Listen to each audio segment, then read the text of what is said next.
रविवार दिनांक 4 फेब्रुवारी 2024 रोजी सुभेदार नरवीर तानाजी मालुसरे यांच्या 354व्या स्मृतिदिनानिमित्त उमरठ तालुका पोलादपूर येथे अनेक शिवभक्त येऊन त्यांनी आदरांजली वाहिली आणि समाधीजवळ नतमस्तक झाले। यावेळी काही शाळांमधील विद्यार्थ्यांच्या सहली देखील आल्या होत्या। छत्रपती शिवाजी महाराज की जय, जय भवानी, जय शिवराय, सुभेदार नरवीर तानाजी मालुसरे की जय आदी घोषणांनी उमरठ दुमदुमून गेले होते। अवघे वातावरण शिवमय झाले होते। स्वराज्याचा धनी संकटात असताना स्वतःच्या मुलाचे लग्न थांबवून आधी लगीन कोंढाण्याचं मग माझ्या रायबाचं असे सांगणारे तानाजी मालुसरे आठवा तानाजी आणि सूर्याजी यांचे बंधुप्रेम, आठवा तानाजी आणि शेलार मामा या मामा भाच्यांचं एकमेकांवरील प्रेम।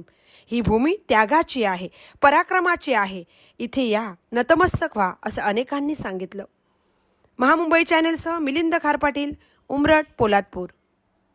लढाई झाली। त्या लढाईमध्ये तानाजी मालुसरे आणि उदय भानू समोरासमोर एकमेकाशी लढताना तानाजीच्या हातातील ढाल तुटली आणि त्यामुळे हातालाही जखमा होऊ लागल्या, वार होऊ लागले। ते वार कमरेचा शेला हाताला गुंडाळून तानाजीने काही वेळ सहन केले, पण त्या लढाईमध्ये उदय भानूकडून तानाजीरावांचा मृत्यू झाला। पण त्याच वेळेला तिथं असलेल्या शेलार मामा म्हणजे तानाजीचे मामा, ज्यांनी तानाजी आणि सूर्याजी या भावंडांना लहानपणापासून वाढवलं, ते शेलार मामा तिथं होते। तेही खूप शूर आणि लढाई आहे। ते त्या लढाईमध्ये उतरले आणि त्यांनी या आव्हान दिलं आणि त्यामुळे त्या झालेल्या लढाईत उदय भानूचा मृत्यू झाला।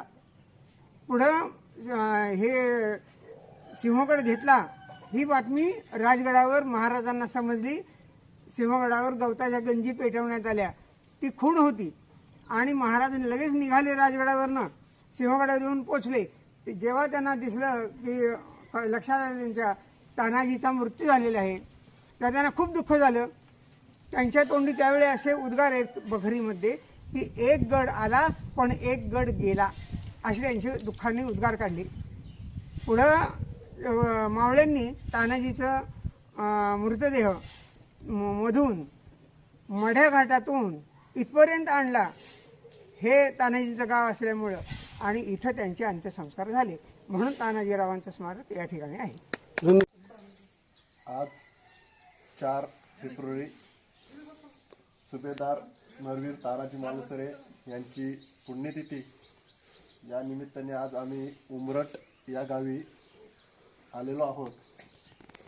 त्याचप्रमाणे आम्ही शेलार मामा यांची पण इथे समाधी आहे, या समाधीला पण आम्ही वंदन करून आज योगायोग चांगला 4 फेब्रुवारी त्यांच्या पुण्यतिथीनिमित्त आम्ही पत्रकार आणि मी चिरनेर गावचा एक उपसरपंच ह्या नात्याने तिथे भेट देऊन त्यांची नमस्कार करून एक आदरांजली म्हणून वाहतो। जय शिवराय, जय जिजाऊ। 4 फेब्रुवारी नरवीर तानाजी मालुसरे यांची पुण्यतिथी, त्याच्या निमित्त मी आणि माझे काही महामुंबई चॅनलचे पत्रकार, काही मित्र यांना घेऊन मी आज इथं आलेलो आहे। माझी ही आजची 25वी फेरी आहे आणि इथं मी नतमस्तक होतो नरवीर तानाजी मालुसरे यांच्या समाधीसमोर आणि शेलार मामांच्या समाधी। आज आपण सर्वजण या ठिकाणी नरवीर सुभेदार तानाजी मालुसरे यांच्या पुण्यतिथीनिमित्त त्यांच्या गावामध्ये उमरठ या ठिकाणी आलेलो आहोत। आणि उमरठबद्दल जर बोलायचं म्हणलं तर खऱ्या अर्थाने ही शूरांची भूमी आहे, ही वीरांची भूमी आहे, ही त्यागाची भूमी आहे, ही बलिदानाची भूमी आहे। आणि अशा या भूमीमध्ये खऱ्या अर्थाने आज तानाजीराव मालुसरे आणि शेलार मामा यांचं बलिदान निश्चितच आपल्याला प्रेरणादायी ठरतं, प्रेरणादायी आहे। आणि म्हणूनच या भूमीमधून प्रेरणा घेण्यासाठी मी दरवर्षी या ठिकाणी येतो आणि या समाधीवरती माथा टेकतो। आणि साहेब, तुम्ही ज्या पद्धतीने तुमची प्रेरणा सांगितली की निश्चितच त्यामधून युवकांनी देखील प्रेरणा घ्यावी। तुम्ही देखील आज 200 गड किल्ले सर करण्याचा जो किंवा पादक्रम करण्याचा जो तुम्ही विचार केलेला आहे तो निश्चितच प्रेरणादायी आहे। आम्ही देखील त्यामधून प्रेरणा घेऊ। आम्ही या ठिकाणी जेव्हा जेव्हा येतो तेव्हा आम्हाला मैत्री म्हणजे काय असती, स्वराज्याची निष्ठा काय असती, या मातीबद्दल बलिदान देण्याची भावना काय असती, हे आम्हाला या ठिकाणी शिकायला मिळतं। आणि निश्चितच वर्षभराची प्रेरणा घेऊन आम्ही या ठिकाणाहून जात असतो।